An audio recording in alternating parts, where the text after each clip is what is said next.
Hello everyone, welcome to the agri officers choice. तो आज के इस वीडियो में हम जुड़े हुए हैं एक बहुत ही फेमस टॉपिक, बहुत ही इम्पोर्टेंट और बहुत ही वेल नोन टॉपिक के बारे में बात करने के लिए, जो कि है एमएसपी या मिनिमम सपोर्ट प्राइस, जिसको हम हिंदी में बोलते हैं न्यूनतम समर्थन मूल्य। आपको पता ही होगा 2021 एंड 22 की एमएसपी गवर्नमेंट ने डिक्लेयर कर दी है। इस वीडियो में हम एमएसपी के बारे में सारी चीज़ें देखेंगे। तो ये वीडियो बहुत ही ज़्यादा इम्पॉर्टेंट है और इन्फॉर्मेटिव है। स्टार्ट करते हैं इस वीडियो को। तो सबसे पहले देखते हैं एमएसपी है क्या। एमएसपी या minimum support price is a form of market intervention by the government of India to ensure agricultural producers against any sharp fall in farm prices. मतलब जो एग्रीकल्चरल प्रोड्यूसर्स या हमारे फार्मर्स हैं, उनको इंश्योर करने के लिए government of India MSP declare करती है।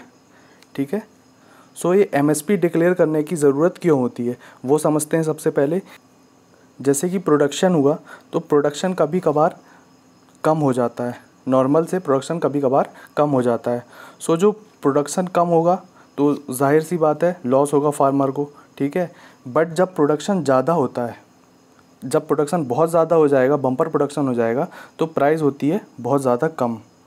तो ये जब प्रोडक्शन ज़्यादा हो गया और प्राइस कम मिल रही है फार्मर को, तो ये फार्मर के लिए बहुत क्रिटिकल सिचुएशन है कि जब हमारा प्रोडक्शन भी ज़्यादा हुआ और प्राइस भी कम मिल रही है। तो ये कम हुई प्राइस को रिकवर करने के लिए गवर्नमेंट क्या डिक्लेयर करती है, मिनिमम सपोर्ट प्राइस। ठीक है। तो आपको मिनिमम सपोर्ट प्राइस क्लियर हो गया होगा। फिर नेक्स्ट मूव करते हैं, एमएसपी का एवोल्यूशन कैसे और क्या हुआ था। तो सबसे पहले एल के झा कमेटी का फॉर्मुलेशन हुआ था। कब हुआ था? 1963 एंड 64 में। तो ये कौन सी कमेटी थी? Food grain price committee. ठीक है। इसके बाद फिर एग्रीकल्चर प्राइस कमीशन का फॉर्मुलेशन हुआ। तो एग्रीकल्चर प्राइस कमीशन का फॉर्मुलेशन कब हुआ था? 1965 में। इसके बाद इसका नाम चेंज किया गया था। कब? 1985 में। 1985 में इसका नाम क्या कर दिया गया था? एग्रीकल्चर प्राइस कमीशन से बदलकर commission for agricultural cost and prices कर दिया गया था, जिसको कि CACP भी बोला जाता है। तो ये जो CACP है वो एमएसपी का रिकमेंडेशन करती है। किसको करती है? CCEA को, जो कि cabinet committee on economic affair होता है। ठीक है। इसके हेड कौन होते हैं? प्राइम मिनिस्टर इसके हेड होते हैं। ठीक है। देन नेक्स्ट मूव करते हैं हम, CACP क्या है? CACP the commission for agricultural cost and prices. जैसा कि मैंने अभी बताया, सबसे पहले जब 1965 में इसका फॉर्मुलेशन हुआ था तो इसका नाम था एग्रीकल्चरल प्राइस कमीशन। बट 1985 में इसका नाम बदलकर क्या कर दिया गया? Commission for agricultural cost and prices. ठीक है। तो ये CACP के बारे में इंपॉर्टेंट फैक्ट है कि कब फॉर्मुलेशन हुआ था और कब इसका नाम चेंज हुआ था। ठीक है। देन नेक्स्ट मूव करते हैं, रिकमेंडेशन ऑफ CACP। जो CACP रिकमेंड करता है एमएसपी, तो उसके अंदर में क्या क्या चीज़ें हैं वो देखते हैं। तो CACP recommends MSP for 23 commodities. जो टोटल कमोडिटीज़ हैं वो कितनी है? 23, which comprises 7 cereals, that is paddy, wheat, maize, sorghum, pearl millet, barley and ragi. ये हमारी 7 सीरियल क्रॉप्स हैं। इसके बाद 5 पल्सेस क्रॉप भी हैं, जो कि हैं ग्राम, तुअर, मूंग, उर्द एंड लेंटिल। ये हमारी 5 पल्सेस क्रॉप हैं। देन इसके अंडर पे 7 ऑयल सीड है, 7 ऑयल सीड क्रॉप्स भी हैं, जो कि हैं groundnut, rapeseed and mustard, soybean, sesamum, sunflower, safflower and niger seed. तो ये हमारी 7 cereal, 5 pulses and 7 oil seeds crop है। इसके अलावा 4 कमर्शियल क्रॉप्स भी इसमें इंक्लूड होती हैं, जो कि हैं copra, sugar cane, cotton and raw jute. तो टोटल कमोडिटीज़ कितनी है? 23। एंड जो शुगर केन है उसके लिए एमएसपी नहीं होती, उसके लिए होती है FRP, fair and remunerative prices. ठीक है। ये इसको भी हम डिटेल में देखेंगे क्या होती है। तो CACP submits its recommendation to the government in the form of price policy. तो जो CACP है वो प्राइस पॉलिसी के फॉर्म में गवर्नमेंट ऑफ इंडिया को अपनी रिपोर्ट सबमिट करती है। ठीक है। एमएसपी साल में कितने बार डिक्लेयर की जाती है? एमएसपी की जाती है साल में 2 बार डिक्लेयर। ठीक है। Before sowing of kharif and before sowing of rabi. Kharif और रबी दोनों के सोइंग से पहले एमएसपी डिक्लेयर की जाती है। देन इसके बाद नेक्स्ट मूव करते हैं, ये ऑफिशियल साइट है सीएसीपी की। इसमें बहुत कन्फ्यूज़न होता है कि कमोडिटीज़ कितनी हैं, तो आप देख सकते हैं सीएसीपी की ऑफिशियल साइट में लिखा हुआ है CACP recommends MSP for 23 commodities. तो टोटल तो 23 कमोडिटीज़ हैं, बट उसमें से एक है एफआरपी के लिए।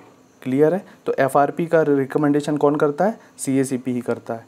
ठीक है। इसके अलावा बहुत से लोगों को कन्फ्यूज़न ये भी होता है कि इसके अलावा भी क्रॉप्स जिनके ऊपर एमएसपी आती है, जो कि हैं जैसे कि तोरिया है। ठीक है। तो तोरिया की एमएसपी रेपसीड एंड मस्टर्ड इसके बेसिस पे डिक्लेयर की जाती है। ठीक है। तो इस पर कन्फ्यूज़न नहीं होना चाहिए कि ये क्रॉप किसके अंडर इंक्लूड की जाती है। तो इसकी कोई अलग से एमएसपी नहीं होती, ना ही रिकमेंडेशन होता है। जो रेपसीड एंड मस्टर्ड की है उसी के बेसिस पे तोरिया की एमएसपी भी डिक्लेयर की जाती है।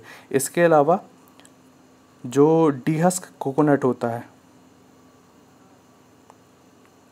डीहस्क कोकोनट, तो उसकी जो एमएसपी है वो भी कोपरा के बेसिस पे डिसाइड की जाती है।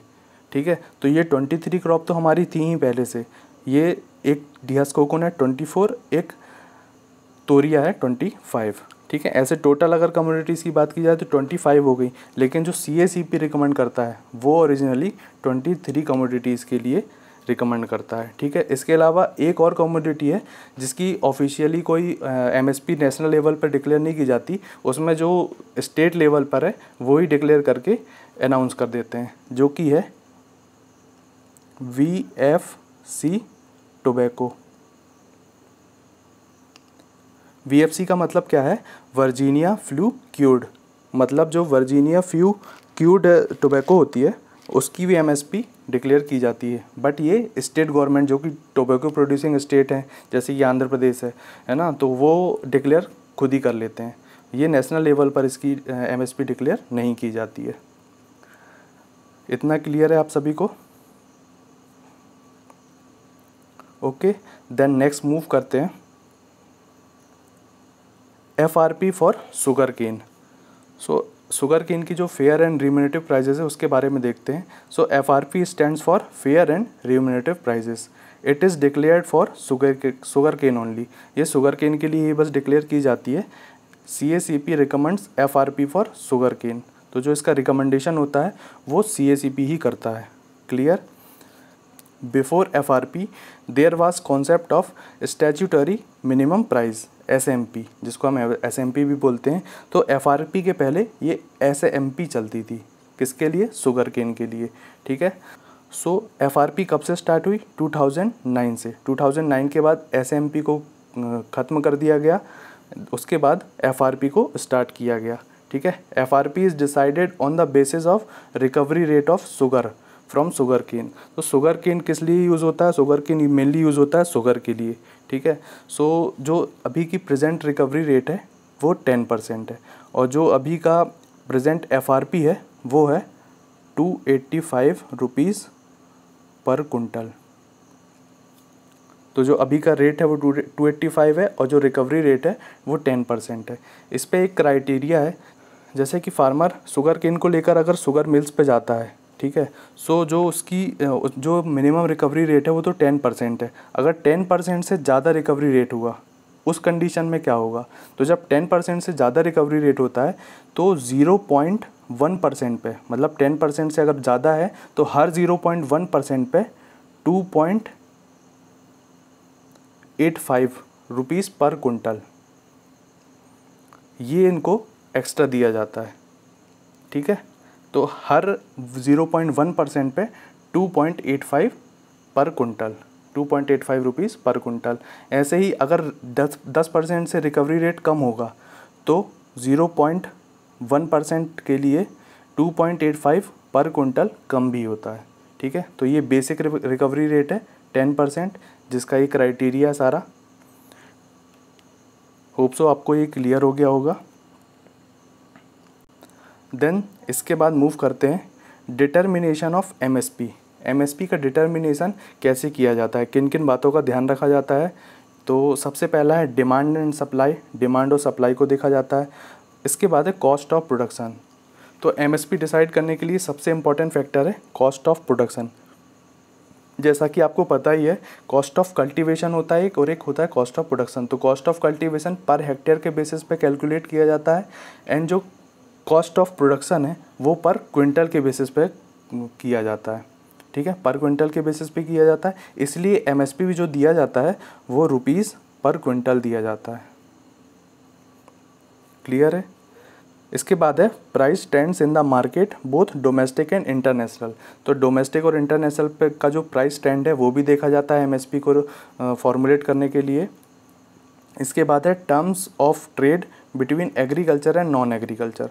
सो जो एग्रीकल्चर और नॉन एग्रीकल्चर सेक्टर है उसके ट्रेड्स को देखते हुए भी एमएसपी का डिसीजन लिया जाता है। ठीक है, a minimum of 50% as the margin over cost of production. तो जो कॉस्ट ऑफ प्रोडक्शन निकलता है उसका 50% मार्जिन लेके ही एमएसपी को बनाया जाता है। इसके बाद है parity between prices paid and prices receive by the farmer. तो जो फार्मर है वो जो प्राइस पेड करता है और जो उसको मिलता है उसके बीच की पैरिटी, मतलब पैरिटी का हिंदी मतलब होता है समानता, उसके बीच की समानता को देखा जाता है, उसके बाद ही एमएसपी रिकमेंड की जाती है। ठीक है, सो नेक्स्ट फैक्टर है likely implication of MSP on consumer of that product. तो जो फार्मर है उस पर जो अफेक्ट पड़ेंगे उसको भी एमएसपी रिकमेंड करते टाइम पे देखा जाता है। सो जो सीएसीपी है वो किस तरह से एमएसपी को कैलकुलेट करता है। सो जो सीएसीपी होता है वो कोई फील्ड बेस्ड टेस्ट नहीं करता है। तो जो सीएसीपी कैसे कैलकुलेट करता है, तो एक directorate of economic and statics होता है एग्रीकल्चर मिनिस्ट्री का, उस पर जो डेटा दिया रहता है वो भी 3 साल पुराना रहता है। ठीक है, जो प्रेजेंट का डेटा नहीं रहता, 3 साल जो पुराना डेटा रहता है उसके बेसिस पे सीएसीपी एमएसपी को कैलकुलेट करता है। ठीक है, और ये जो 50% या 1.5 टाइम्स वाली बात है ये कब स्टार्ट हुई थी? 2018-19 के बजट पे फाइनेंस मिनिस्टर ने अनाउंस किया था कि जो एमएसपी होगी वो कॉस्ट ऑफ प्रोडक्शन के 1.5 टाइम्स की होगी। ठीक है, इसके अलावा एक फैक्टर और है इनपुट और आउटपुट प्राइस की पैरिटी। तो जो इनपुट आउटपुट प्राइस है जो कि फार्मर लगाता है और उसको जो आउटपुट मिलता है उसकी जो पैरिटी होती है, उसकी जो समानता होती है वो भी इसमें देखी जाती है। तो आपको डिटर्मिनेशन ऑफ एमएसपी क्लियर हो गया होगा। देन नेक्स्ट मूव करते हैं मेथड्स टू कैलकुलेट एमएसपी। इसके मेनली 3 मेथड होते हैं। फर्स्ट है A2। तो A2 मेथड में क्या इंक्लूड किया जाता है वो देखते हैं। These are the cost the farmer actually pays out of his pocket for buying various input ranging from seed to fertiliser to pesticide to hire labour और हायर्ड मशीनरी और इवन लीज्ड इन लैंड। मतलब जो basic inputs हैं जैसे कि seeds के लिए, fertiliser के लिए, पेस्टिसाइड्स के लिए, या कोई लेबर हायर किया है या मशीनरी हायर की है, तो जो बेसिक इनपुट्स है वो कॉस्ट A2 पे इंक्लूड होते हैं। क्लियर है। देन है कॉस्ट A2 प्लस FL। तो इसमें A2 की ही इनपुट्स इंक्लूड की गई हैं और साथ में FL मतलब फैमिली लेबर की कॉस्ट भी इंक्लूड की गई है। तो in agriculture farmer also use a lot of family labour and if their cost is imputed and added to cost A। मतलब जैसे कि गाँवों में होता है, जो फार्मर होते हैं वो किसी तरह के लेबर हायर नहीं करते, जो उनकी फैमिली के मेंबर्स होते हैं वो ही उनकी हेल्प करते हैं। तो अगर फैमिली मेंबर ही हेल्प कर रहा है तो वो भी एक लेबर है, तो उसकी कॉस्ट भी इंक्लूड की जानी चाहिए। इसलिए A2 प्लस FL में फैमिली लेबर की कॉस्ट भी इंक्लूड की जाती है। That concept is called cost A2 plus FL। यही कॉन्सेप्ट A2 प्लस FL कहलाता है। और जो A2 प्लस FL मेथड है वही MSP कैलकुलेट करने के लिए यूज़ की जाती है। क्लियर है। देन है C2। तो ये C2 मेथड है वो सबसे ज़्यादा कॉम्प्रहेंसिव है, इसलिए इसको कॉम्प्रहेंसिव कॉस्ट भी बोला जाता है, जिसमें इन तीनों में सबसे ज़्यादा C2 पे ही कॉस्ट आती है। मतलब सबसे कम कॉस्ट मिलेगी A2 पे, फिर मिलेगी A2 प्लस FL पे, देन है C2 पे। ठीक है। तो C2 मेथड क्या है? It includes imputed cost of family labour, imputed rent of land and imputed interest on owned capital. तो C2 में क्या इंक्लूड करने के लिए बोला गया है? अगर जैसे फार्मर का लैंड खुद का होता है अभी, ठीक है, अगर मान लीजिए खुद का नहीं होता तो फार्मर्स को या कहीं ना कहीं से रेंट पे लेना पड़ता या उसके लिए लोन लेना पड़ता, और जब फार्मर लोन लेता तो उसके लिए उसको इंटरेस्ट भी देना पड़ता। तो जो इंटरेस्ट देना पड़ता उसकी कॉस्ट भी इस मेथड पे इंक्लूड की जाती है, इसलिए सबसे ज़्यादा कॉम्प्रहेंसिव होती है। क्लियर है? तो जो नेशनल कमीशन ऑन फार्मर है, जिसके हेड है MS स्वामीनाथन, उन्होंने बोला है कि A2+FL पे ना देकर हमें C2 मेथड पे 50% मार्जिन देना चाहिए फार्मर को। तो जो सबसे ज़्यादा कॉम्प्रहेंसिव कॉस्ट है C2, उस पे ही इनका रिकमेंडेशन है कि इस कॉस्ट पे फार्मर को 1.5 टाइम्स या 50% मार्जिन देना चाहिए। बट एक्चुअल में किस पे दिया जाता है? एक्चुअल में दिया जाता है कॉस्ट A2+FL मेथड पे। क्लियर है? आप C2 को इस तरह भी समझ सकते हैं कि C2 is equals to A2+FL plus land rent या फिर interest on loan.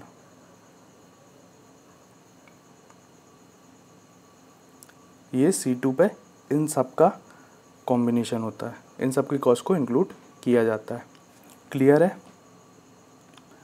Then move करते हैं, जो न्यू MSP है, लेटेस्ट MSP है, वो किन क्रॉप के लिए कौन कौन सी है या किस पे इंक्रीज़ हुआ है, वो सारा देखते हैं हम।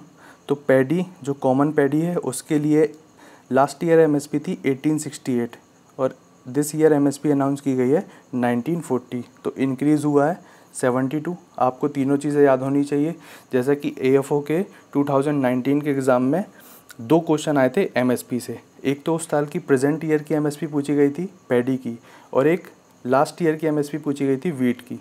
तो आपको तीनों चीज़ें याद होनी चाहिए, लास्ट ईयर की MSP, प्रेजेंट ईयर की MSP एंड उस पर इंक्रीज़ कितना हुआ है। तो अगर 2 चीज़ें आपको याद हैं इनमें से, तो आप तीसरी चीज़ ऑटोमेटिक कैलकुलेट कर सकते हो। देन है पैडी ग्रेड A की, लास्ट ईयर थी 1888, दिस ईयर है 1960, इंक्रीज़ कितना हुआ इसमें? 72 रुपीज़। देन है ज्वार हाइब्रिड 2620, दिस ईयर की MSP है 2738, इंक्रीज़ हुआ है 118। ज्वार मालडंडी होता है, वो लास्ट ईयर था 2640, दिस ईयर है 2758, इंक्रीज़ सेम 118। देन है बाजरा, बाजरा की लास्ट ईयर थी 2150, 2150 रुपये, 100 रुपीज़ के इंक्रीज़ करने के बाद 2250 कर दी गई है। रागी, जो कि फिंगर मिलेट है, उसकी MSP थी 3295, दिस ईयर कर दी गई है 3377 और इंक्रीज़ हुआ है इसमें 82 रुपीज़। क्लियर? देन है मेज़, मेज़ की थी लास्ट ईयर 1850 रुपीज़, देन इस साल कर दी गई है 1870, ओनली 20 रुपीज़ पर क्विंटल इसमें इंक्रीज़ हुआ है। देन है तुअर या फिर अरहर, लास्ट ईयर थी इसकी 6000, इस साल कर दी गई है 6300, इंक्रीज़ कितना हुआ है? 300 का। देन है मूंग, मूंग की लास्ट ईयर थी 7196, इस साल कर दी गई है 7275, इंक्रीज़ कितना हुआ है? 79 रुपीज़ पर कुंटल। देन है उर्द, उर्द की लास्ट ईयर थी 6000 और इस साल कर दी गई है 6300। तो उर्द और तुअर ये दोनों तो आपकी सेम है, तो ये दोनों तो आपको इजीली याद हो जाएंगी, दोनों में सेम इंक्रीज़ किया गया है 300 और 300 का। देन है ग्राउंडनट, ग्राउंडनट की MSP लास्ट ईयर थी 5275 और दिस ईयर कर दी गई है 5550, 5550 और इंक्रीज़ कितना हुआ है? 275 रुपीज़ पर कुंटल। देन है सनफ्लावर सीड, सनफ्लावर की थी 5885 और इस साल कर दी गई है 6015 रुपीज़ पर कुंटल, इंक्रीज़ कितना हुआ है? 130 रुपीज़। सोयाबीन येलो, तो ये सोयाबीन येलो की लास्ट ईयर थी 3880, दिस ईयर कर दी गई है 3950 और इंक्रीज़ कितना हुआ है? 70। देन है सीसम या सीसम, लास्ट ईयर थी इसकी 6855, दिस ईयर 7307 और इंक्रीज़ कितना हुआ है? 452, सबसे ज़्यादा इंक्रीजमेंट इसी में हुआ है। तो ये वैसे भी इम्पोर्टेंट हो जाती है कि सबसे ज़्यादा इंक्रीज़ किस क्रॉप में हुआ था, तो वो है सीसम। क्लियर है? देन है नाइजर सीड, नाइजर सीड की लास्ट ईयर थी 6695, दिस ईयर 6930 और इंक्रीज़ कितना हुआ है? 235 का। देन है कॉटन, सो कॉटन दो टाइप की होती है, एक मीडियम स्टेपल और एक लॉन्ग स्टेपल। तो जो कॉटन की फाइबर की क्वालिटी होती है वो स्टेपल लेंथ से ही मेज़र की जाती है, ठीक है। सो जो मीडियम स्टेपल लेंथ की कॉटन है उसका MSP लास्ट ईयर था 5515 और दिस ईयर कर दिया गया है 5726 और इंक्रीज़ है 211 का। और जो लॉन्ग स्टेपल कॉटन है लास्ट ईयर थी इसकी 5825, दिस ईयर 6025 और इंक्रीज़ है 200 का। और जो मीडियम स्टेपल कॉटन की लेंथ होती है वो होती है 25.5 टू 25.5 mm मीडियम की होती है और लॉन्ग की होती है 29.5 से 30.5 mm तक की। क्लियर है। तो ये खरीफ क्रॉप की MSP थी आपकी। तो ये सारी आपको तीनों चीज़ें याद होनी चाहिए, लास्ट ईयर की MSP, प्रेजेंट ईयर की MSP और कितना इंक्रीज़ हुआ है। क्लियर है। देन खरीफ के बाद हम देखते हैं रबी क्रॉप और कमर्शियल क्रॉप की MSP। तो जो रबी क्रॉप की थी MSP वो 2021 और 22 रबी मार्केटिंग सीज़न। ये जो मार्केटिंग सीज़न होते हैं वो क्या होते हैं, जैसे कि खरीफ का मार्केटिंग सीज़न स्टार्ट कब से होता है, 1 अक्टूबर। यहाँ से खरीफ का मार्केटिंग सीज़न स्टार्ट होता है, मतलब जब खरीफ क्रॉप की हार्वेस्टिंग कर ली जाए। क्लियर है। ऐसे ही रबी का जो मार्केटिंग सीज़न है वो जब उसकी हार्वेस्टिंग हो जाती है अप्रैल मई के मंथ पे, उसके बाद से उसका मार्केटिंग सीज़न स्टार्ट होता है। तो जो वीट की MSP थी 2020 और 21 के मार्केटिंग सीज़न के लिए वो थी 1925 और 2021 एंड 22 के लिए है 1975 और इंक्रीज़ कितना हुआ है 50 रुपीज़। बारले की MSP 1525 और 21-22 के लिए 1600, इंक्रीज़ हुआ है 75। ग्राम की MSP 4875 2021-22 मार्केटिंग सीज़न के लिए 5100 और इंक्रीज़ हुआ है 2 रुपीज़ का। लेंटिल 4800 इंक्रीज़ होके 5100 कर दी गई थी, 300 का इंक्रीज़ था इस पर। Rapeseed and mustard 4425 then increase करके 4650 कर दी गई और इंक्रीज़ कितना हुआ था 225 का। एंड सेफ फ्लावर 5215 इंक्रीज़ करके कर दी गई 5327 और इंक्रीज़ कितना था 112 रुपीज़ का। तो ये थी हमारी रबी क्रॉप की MSP, ठीक है। इसके बाद देखते हैं FRP। जो FRP प्रेजेंट FRP है वो है 285 रुपीज़ पर क्विंटल 2020-21 मार्केटिंग ईयर के लिए। क्लियर है। देन है कोपरा मिलिंग एंड कोपरा बॉल। तो कोपरा मिलिंग के लिए 2021 के लिए है 10,375 रुपीज़ पर quintal and copra ball 2021 year के लिए 10,600 रुपीज़ पर क्विंटल। जो कोपरा होता है वो है, copra is a dried coconut kernel, मतलब कोकोनट का ड्राई कर्नेल ही कोपरा के नाम से जाना जाता है, ठीक है। और जो डीहस कोकोनट है उसकी किसके बेसिस पे की जाती है, उसकी कोपरा के बेसिस पे ही की जाती है। उसकी MSP है 2700 रुपीज़ पर क्विंटल। देन है जूट की MSP 4225 रुपीज़ पर क्विंटल। क्लियर है ये सब। देन इसके बाद बात करते हैं प्रोक्योरमेंट एजेंसीज़ की। सो गवर्नमेंट तो रिलीज़ कर देती है MSP, लेकिन जो प्रोक्योरमेंट होता है वो अलग अलग एजेंसीज़ के अंडर पे होता है। जैसे कि पैडी एंड वीट की जो नोडल एजेंसी या फिर प्रोक्योरमेंट एजेंसी है वो है food corporation of India. Cotton के लिए है cotton corporation of India. Jute के लिए है jute corporation of India. Oilseed and pulses के लिए है नाफेड। नाफेड क्या है, national agricultural cooperative marketing federation of India limited. तो ये ऑयलसीड एंड पल्सेस के लिए प्रोक्योरमेंट के लिए रिस्पॉन्सिबल है। और जो शुगर केन है, शुगर केन के लिए शुगर मिल्स, वो प्राइवेट भी हो सकती हैं, गवर्नमेंट भी हो सकती है, दोनों तरह की शुगर मिल्स इसके लिए प्रोक्योरमेंट के लिए रिस्पॉन्सिबल होती हैं। तो FCI के बारे में तो आपने सुना ही होगा, कॉटन कॉरपोरेशन ऑफ इंडिया भी सुना होगा आपने, जूट कॉरपोरेशन ऑफ इंडिया भी, नाफेड भी आपने सुना ही होगा जो कि ऑयलसीड एंड पल्सेस के लिए रिस्पॉन्सिबल है। Then sugar cane sugar mills के लिए। तो ये आपको प्रोक्योरमेंट एजेंसी भी पता होनी चाहिए। देन इसके बाद बात करते हैं MSP के इम्पॉर्टेंट फैक्ट के बारे में। यहाँ से क्वेश्चन आ सकता है, तो ये इंपॉर्टेंट चीज़ें हैं और कंफ्यूजिंग चीज़ें भी हैं कि कौन कौन से MSP के अंडर पे क्या क्या चीज़ें होती है। तो देखते हैं हम important facts. MSP is calculated by CACP। तो जो CACP है, commission for agricultural cost and prices, वो MSP को कैलकुलेट करता है। MSP recommended by CACP। तो जो कैलकुलेट भी करता है वो CACP करता है, और जो रिकमेंड करता है, किसको रिकमेंड करता है? CCEA को। वो कौन करता है? CACP, commission for agricultural cost and prices. And जो कैलकुलेशन का फॉर्मूला होता है वो कौन सा है? A2 + FL, जिसके बारे में हमने डिस्कस कर लिया है ना। A2 + FL जो होता है वो MSP कैलकुलेशन का फॉर्मूला एट प्रेजेंट में अडॉप्ट किया गया है। देन है MSP approved by cabinet committee on economic affair. जो cabinet committee on economic affair है वो MSP को अप्रूव करती है। CACP तो MSP को रिकमेंड करती है, लेकिन अप्रूव करने का काम कौन करती है? CCEA, जिसके हेड होते हैं हमारे प्राइम मिनिस्टर। तो एट प्रेजेंट इसके हेड कौन है? श्री नरेंद्र मोदी।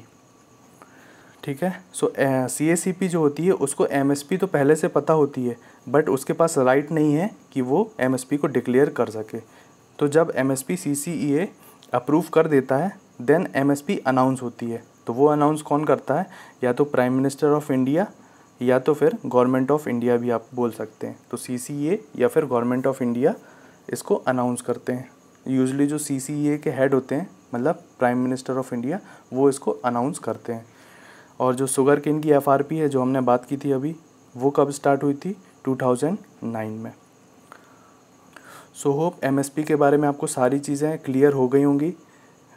इससे रिलेटेड अगर आपको कोई डाउट होता है तो आप कमेंट बॉक्स में पूछ सकते हैं। And thank you so much इस वीडियो को देखने के लिए। अगर आपको ये वीडियो पसंद आई हो तो इसको लाइक करें, शेयर करें और चैनल को सब्सक्राइब करें। आगे बहुत सारे इंपॉर्टेंट टॉपिक्स पे हम बात करने वाले हैं। Okay, so till then, stay home, stay safe, and thank you so much.